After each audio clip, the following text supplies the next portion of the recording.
माता पिता हमारे पहले गुरु होते हैं। उनका प्यार, त्याग और आशीर्वाद ही हमारे जीवन की सबसे बड़ी पूंजी होता है। लेकिन जब वे इस संसार को छोड़कर चले जाते हैं, तो उनके स्मरण में लोग उनके चित्र लगाते हैं। परंतु प्रश्न यह उठता है, क्या हमें उनके जाने के बाद उनकी तस्वीर घर में लगानी चाहिए? क्या इसका कोई आध्यात्मिक प्रभाव होता है और भगवान शिव इस विषय में क्या कहते हैं? आज की इस कथा में भगवान शिव स्वयं एक भक्त को इस रहस्य से अवगत कराते हैं। नमस्कार दोस्तों, आप सभी का हमारे YouTube चैनल पर एक बार फिर तहे दिल से स्वागत है। तो दोस्तों, अगर आप सच में भगवान शिव के सच्चे भक्त हैं, तो कृपया वीडियो को लाइक करें और कमेंट में हर हर महादेव जरूर लिखें। हे भगवान शिव, जो भी इस वीडियो को लाइक करेंगे, अपने मित्रों के साथ शेयर करेंगे और कमेंट में हर हर महादेव लिखेंगे, उनका जीवन खुशियों से भर दें। प्राचीन समय की बात है। एक युवक था, नाम था आरव। उसके माता पिता का अचानक देहांत हो गया। वह बहुत दुखी रहने लगा। उसने घर के पूजा स्थान में माता पिता की बड़ी तस्वीरें लगवा दी और रोज उनकी पूजा करने लगा। कुछ महीनों बाद उसके जीवन में अजीब घटनाएं होने लगी। मानसिक अशांति बढ़ने लगी, घर में कलह होने लगी और उसे स्वप्नों में विचित्र दृश्य दिखने लगे। वह विचलित हो गया और एक दिन गंगा के किनारे बैठकर रोने लगा। उसने शिवलिंग के आगे प्रार्थना की, हे शिव शंभु, कृपा करके मार्गदर्शन दीजिए। मैं अपने माता पिता की तस्वीर लगाकर उन्हें श्रद्धांजलि दे रहा हूँ।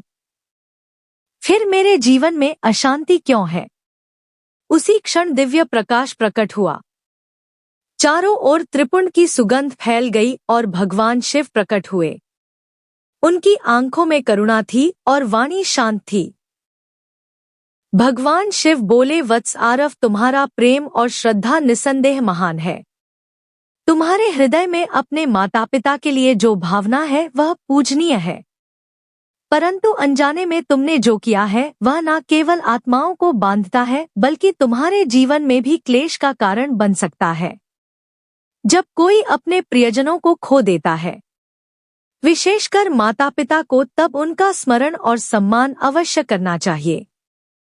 लेकिन कुछ नियम और मर्यादाएं होती हैं जिन्हें जानना हर मानव के लिए आवश्यक है। वत्स सुनो, मैं तुम्हें 5 दिव्य बातें बताता हूँ जिन्हें हर मनुष्य को जानना चाहिए जब माता पिता इस संसार से विदा हो जाए। यह बातें जीवन को दिशा देती हैं और आत्माओं को शांति प्रदान करती है। ध्यान से सुनो। वत्स, जब कोई आत्मा इस शरीर को छोड़ देती है तो उसका उद्देश्य होता है अगले जन्म की ओर बढ़ना, उस यात्रा को पूर्ण करना जो ब्रह्मांड ने उसके लिए तय की है। लेकिन जब हम उस आत्मा की तस्वीरों को अपने पूजा स्थान में रखकर प्रतिदिन उन्हें स्मरण करते हैं, दीप जलाते हैं, फूल चढ़ाते हैं, तो यह प्रेम पूर्ण श्रद्धा कभी कभी एक बंधन बन जाती है। आत्मा जो आगे बढ़ना चाहती है, वह हमारे प्रेम के कारण उसी भाव में रुक जाती है। भगवान शिव ने कहा, वत्स, श्रद्धा दिखाओ परंतु उन्हें मुक्त करो। प्रेम में बांधो नहीं, आशीर्वाद में विदा करो। उनके लिए प्रार्थना करो पर उन्हें पकड़कर मत रखो, क्योंकि सच्चा प्रेम वही होता है जो आत्मा की मुक्ति चाहता है, ना कि उसके मोह में रुक जाना। भगवान शिव ने शांत स्वर में कहा, वत्स आरव, यह बात हर गृहस्थ को समझनी चाहिए। जो स्थान ईश्वर की ऊर्जा से भरपूर होता है, जहाँ मंत्रों की ध्वनि गूंजती है, जहाँ दीपक की लौ आत्मा को परमात्मा से जोड़ती है, वहाँ मृत व्यक्तियों की तस्वीरें नहीं लगाई जाती, क्योंकि वह स्थान आत्मा की मुक्ति का केंद्र है, बंधन का नहीं। जब हम पितरों की तस्वीरें उसी स्थान पर रखते हैं जहाँ हम भगवान का आवाहन करते हैं, तो हम अनजाने में 2 अलग शक्तियों को एक ही स्थान पर जोड़ देते हैं, जिससे न केवल आत्मा उलझती है बल्कि गृहस्थ जीवन में भी शांति बाधित होती है। ईश्वर का स्थान आत्मा की मुक्ति का केंद्र होता है और पितरों का स्थान स्मरण और श्रद्धा का स्थान होता है।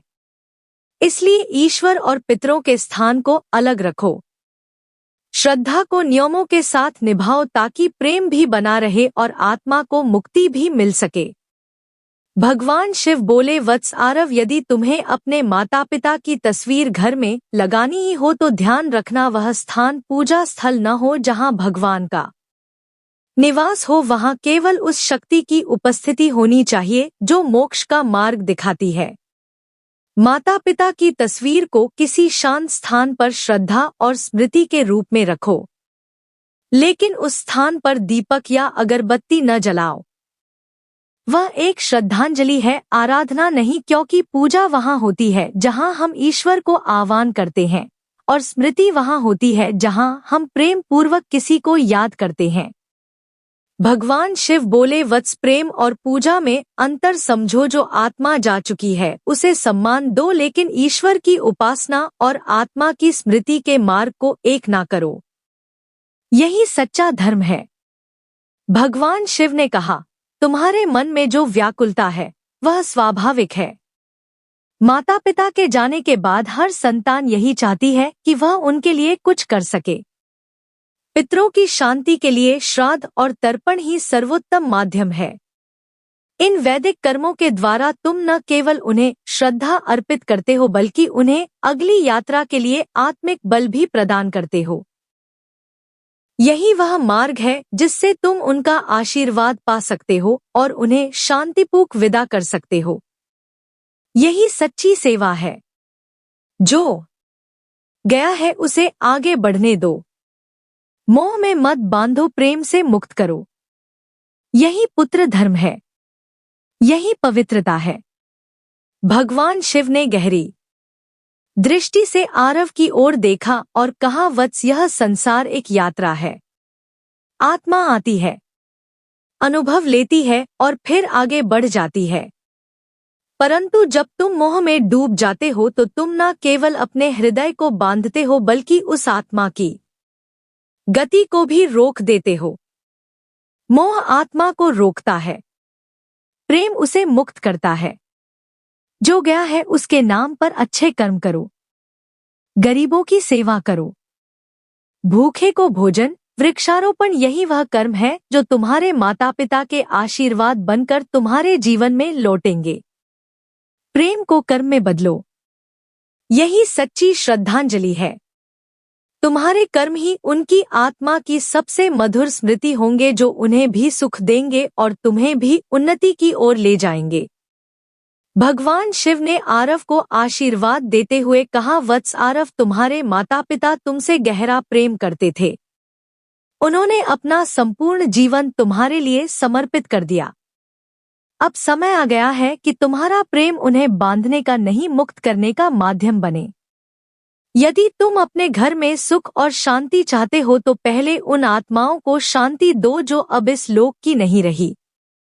श्रद्धा रखना आवश्यक है, पर उसे संयम से जोड़ो और अपने जीवन को ज्ञान से सज बनाओ। तभी तुम्हारा प्रेम सच्चा कहलाएगा। आरव ने भगवान शिव के उपदेशों को हृदय से स्वीकार किया। उसने अपने माता पिता की तस्वीर को पूजा स्थान से अलग एक शांत कोने में स्थान दिया, जहां बस स्मृति थी, आराधना नहीं। हर वर्ष वह श्राद्ध करता, तर्पण करता और उनके नाम पर गरीबों की सेवा करता रहा। धीरे धीरे उसके घर में फिर से सुख और शांति लौट आई। नकारात्मक ऊर्जा समाप्त हुई, मानसिक अशांति मिट गई और सबसे बड़ी बात, भगवान शिव की कृपा से उसका मन भी शांत हुआ और आत्मा भी। क्योंकि जब प्रेम मोह से ऊपर उठता है तो वह मुक्ति बन जाता है और जब श्रद्धा ज्ञान से जुड़ती है तो जीवन में शांति लौटती है। इस कथा से हमें यह सीख मिलती है कि माता पिता की आत्मा को बांधना नहीं, मुक्त करना चाहिए। पूजा स्थान में केवल ईश्वर की तस्वीर होनी चाहिए। यदि मृतकों की तस्वीर लगानी हो तो उसे आराधना का केंद्र ना बनाएं। उनके नाम पर श्राद्ध, तर्पण और सेवा करना, यही है सच्ची श्रद्धांजलि। मोह नहीं, समर्पण और प्रेम से उन्हें विदा करो, क्योंकि यही तुम्हारा कर्तव्य है। यही सच्चा पुत्र धर्म है। भोलेनाथ हमें यह दिव्य शिक्षा देते हैं। प्रेम को कभी बंधन मत बनने दो। जो इस संसार से चला गया है उसे अपने आंसुओं से मत बांधो, बल्कि अपने आशीर्वाद और शुभकामनाओं से उसे मुक्त करो, क्योंकि आत्मा का अंतिम लक्ष्य है ईश्वर की ओर यात्रा करना। और सच्चा प्रेम वही है जो किसी आत्मा को उस यात्रा में रुकावट नहीं, राह दिखाए। दोस्तों, अगर ये जानकारी उपयोगी लगी तो हमारे चैनल धार्मिक कहानियां भजन एंड कीर्तन को लाइक करें, कमेंट करें, शेयर तो जरूर करें और चैनल सब्सक्राइब करके नोटिफिकेशन को ऑल पर सेट कर ले। वीडियो पूरा देखने के लिए और हाइप के ऑप्शन पर क्लिक करना न भूले, आपका सहयोग बहुत ही मायने रखता है। ऐसी और नई वीडियो देखने के लिए हमारे चैनल को सब्सक्राइब करें। वीडियो पूरा देखने के लिए धन्यवाद। जय मां लक्ष्मी।